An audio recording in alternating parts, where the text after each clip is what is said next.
নমস্কার বন্ধুরা, প্রিয়া blog with কিচেনে সবাইকে স্বাগত জানাই। মহাদেবের আশীর্বাদে আশা করি সবাই ভালো আছেন, সুস্থ আছেন। বন্ধুরা, আগামী 26শে মে পড়ে যাচ্ছে অমাবস্যা। 27শে মে পালিত হবে ফলহারিণী অমাবস্যা বা শনি জয়ন্তী। যাদের শনি দেবের প্রকোপ থেকে যারা বাঁচতে চান, যাদের শনি দোষ চলছে, শনির 7.5 ঢাইয়া, এই দিনটি কেউ হাতছাড়া করবেন না।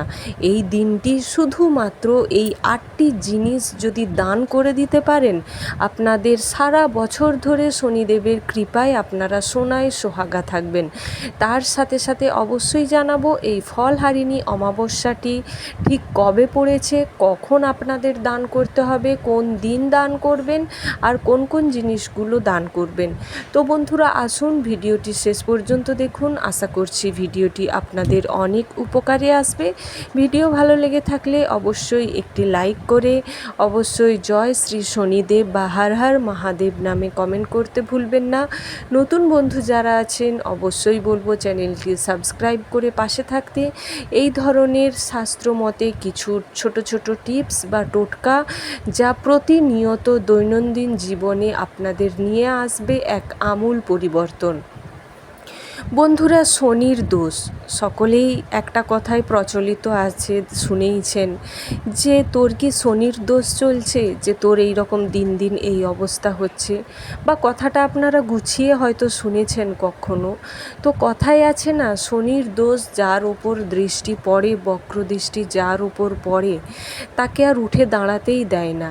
কিন্তু শনির দোষ এমনভাবে দৃষ্টি ফেলে, কেউ কেউ আবার সোনায় সোহাগা হয়ে খুব উন্নতি করছে।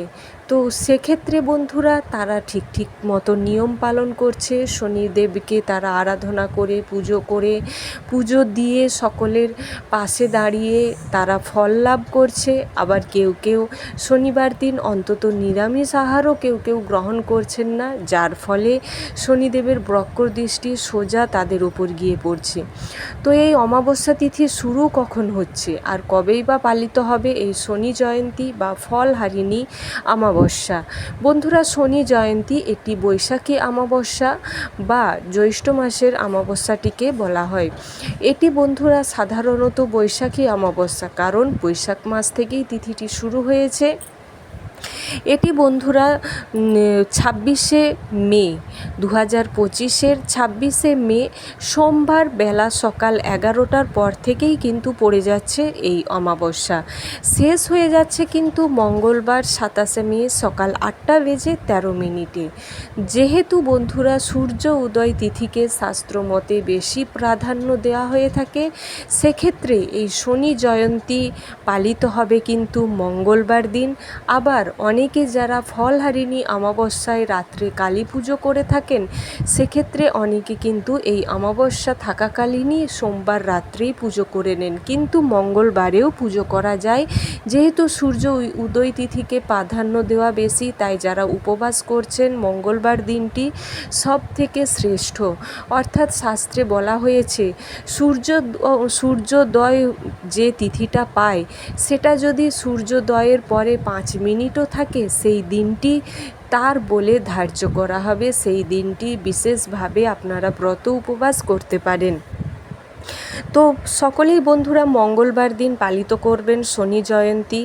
এই দিনটিতে আপনারা নিরামিষ আহার তো অবশ্যই করবেন। যারা শনিদেবের একটু বেশি ভক্ত, মন্দিরে পুজো দিয়ে উপবাস করছেন, ব্রত করছেন, তারা তো অবশ্যই করুন। যারা করতে পারছেন না, যারা পুজো করে ব্রত উপবাস করছেন, মন্দিরে যাচ্ছেন, পুজো দিচ্ছেন, তারাও এই 8টি জিনিস দান করবেন। যারা ব্রত করতে উপবাস করতে পারছেন না, তারাও এই 8টি জিনিস দান করবেন। দানটি কোথায় করতে হবে? দানটি আপনাদের করতে হবে কোনো বড় ঠাকুরের মন্দিরে গিয়ে বা শনিদেবের মন্দিরে গিয়ে। দানটি কবে করবেন? মঙ্গলবার দিন। এই দিন সারা দিন রয়েছে, সকাল থেকে সন্ধে পর্যন্ত সারা দিন আপনারা দান করতে পারবেন। প্রথমেই কি বলবো বন্ধুরা, আপনারা যখন বড় ঠাকুরের মন্দিরে যাবেন, মন্দিরে অবশ্যই তো খালি পায়ে উঠবেন। মন্দিরে মন্দিরে যখন আপনারা উঠবেন ঘন্টা বাজাবেন। মন্দির থেকে বেরিয়ে আসার সময় কখনো ঘন্টা বাজিয়ে বেরিয়ে আসবেন না।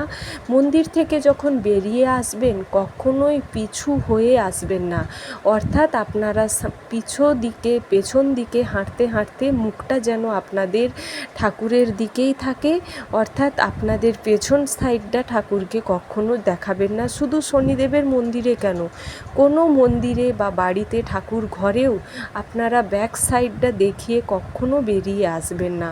একটু উল্টো দিকে হেঁটে তারপর আপনারা টার্ন করে অর্থাৎ ঘুরে আপনারা বেরিয়ে আসবেন। তো প্রথম কোন জিনিসটি দান করবেন?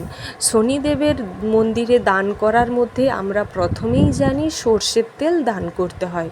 সর্ষের তেল আর কালো তিল, এই দুটো জিনিস তো দান আপনারা প্রত্যেক শনিবারেও করতে পারেন।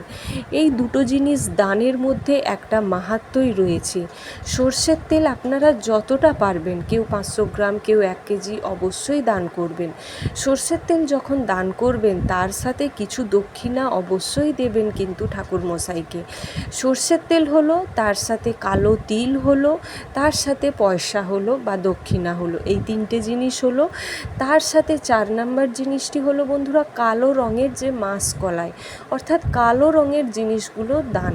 কালো রঙের যে মাসকলাই হয় বা যেটাকে গোটা যে বিউলির ডাল বা খেসারি, যে যেই দেশে যেমন নামে জেনে, কালো রঙের মাসকলাই আপনারা এই মন্দিরে গিয়ে অবশ্যই দান করতে পারেন। 5 নাম্বার জিনিসটা হলো বন্ধুরা চটি বা জুতো। সেটা রবারের হতে পারে, জুতোর নাম্বারটা হবে কিন্তু 8 নাম্বার জুতো। জুতোর রঙটা যদি কালো মতো হয় বা নীল রঙের হয় খুবই ভালো। তবে কিন্তু হ্যাঁ বন্ধুরা, জুতোটা কখনোই মন্দিরে নিয়ে উঠবেন না। জুতোটা আপনি মন্দিরের নিচে রেখে দেবেন, ঠাকুর মশাইকে ডেকে নিয়ে এসে ওই জুতোটা বলবেন এটা আপনাকে দিলাম, ঠিক আছে? কখনোই জুতোটা নিয়ে মন্দিরে উঠে যাবেন না, এতে হিতে বিপরীত হয়ে যাবে। এরপর 5টা জিনিস হয়ে গেল। 6 নাম্বার জিনিস হলো আখের গুড়। আখের গুড় এই অবশ্যই দান করার চেষ্টা করুন। নিজেদের সমস্ত দিক বজায় রাখার জন্য, অর্থকষ্ট, সংসারে সুখ শান্তি সমৃদ্ধি সমস্ত কিছু বজায় থাকবে এই আখের গুড় দান করতে পারলে। এরপর আসি কালো কাপড়। কালো রঙের যে কোনো কাপড় আপনারা অবশ্যই এই দিন মন্দিরে দান করবেন। সেটা আপনাদের কালো রঙের কাপড় বা নীল রঙের কাপড়, সেটা আপনারা দেখে নেবেন কোন জিনিসটা কালো রঙের দান করলে সুবিধে হয়।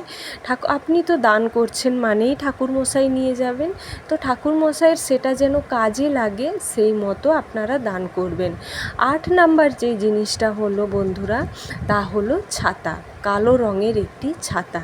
হ্যাঁ, 7 নাম্বার হলো ছাতা আর 8 নাম্বার হলো একটি ধুতি, সাদা রঙের ধুতি, যেটা ঠাকুরমশাইয়ের একান্ত জরুরি। যেটা ওই ধুতিটা পরে হয়তো ঠাকুরমশাই পুজো করতেও আসতে পারেন, ওই মন্দিরেই হয়তো ঠাকুরমশাই ওই ধুতিটা পরে পুজো করতে আসছেন। তো বন্ধুরা বুঝতে পারলেন, প্রথমে হলো সর্ষের তেল, তার সাথে তো কিছু দক্ষিণা, তারপরে কালো তিল, কালো রঙের মাসকড়াই, তারপরে আছে আখের গুড়, তারপরে আছে কালো রঙের চটি, রবারের কালো বা নীল চটি, কাপড় আছে কালো বা নীল কাপড়, তার সাথে আছে ছাতা, তার সাথে আছে কিন্তু আপনাদের একটা সাদা রঙের ধুতি। এই 8টা জিনিস আপনারা যদি মন্দিরে গিয়ে দান করে দিতে পারেন, সারা বছর ধরে শনিদেবের কৃপায় আপনারা সোনায় সোহাগা হয়ে থাকবেন। কখনো শনিদেবের বক্রদৃষ্টি আপনাদের ওপর পড়বেই না। হ্যাঁ, এই দিন অবশ্যই কালো কুকুরকে অবশ্যই খাওয়ানোর চেষ্টা করুন। কাক, যেটা শনিদেবের যেটা বাহন, কাককে তো অবশ্যই এই দিন খাওয়াবেন। কোনো অবলা পশুকে খাওয়ান, পাখিদের খাবার দিন, যত পারবেন একটু ভিখিরিদের দান করুন। এই দিন দান করা খুবই গুরুত্বপূর্ণ জিনিস। তবে দান যখন করবেনই কাউকে, সর্ষের তেল দান করার চেষ্টা করুন, আখের গুড় দান করুন, আর কাককে অবশ্যই বাড়িতে একটু আটার রুটি করে অবশ্যই খাওয়ান। তার সাথে সাথে কালো রঙের কুকুরকেও একটু খাওয়ান রুটি। এই ধরনের জিনিসগুলো করবেন, দেখবেন আপনারা কিন্তু সফলতা পাবেনই। শনিদেবের কৃপায় আপনাদের সংসারে ফিরে আসবে সুখ শান্তি সমৃদ্ধি, আসবে প্রচুর টাকা, হবেন আপনারা সোনায় সোহাগা। তো বন্ধুরা, এই ছিল আজকের ভিডিওর মূল বিষয়। আশা করছি ভিডিওটি আপনাদের অনেক উপকারে এসেছে। আর ফলহারিণী অমাবস্যা উপলক্ষে কি করবেন কালী মন্দিরে সেই ভিডিও আপনাদের নেক্সট জানিয়ে দেব।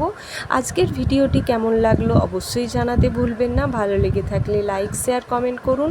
নতুন বন্ধু হলে সাবস্ক্রাইব করে পাশে থাকুন। হর হর মহাদেব।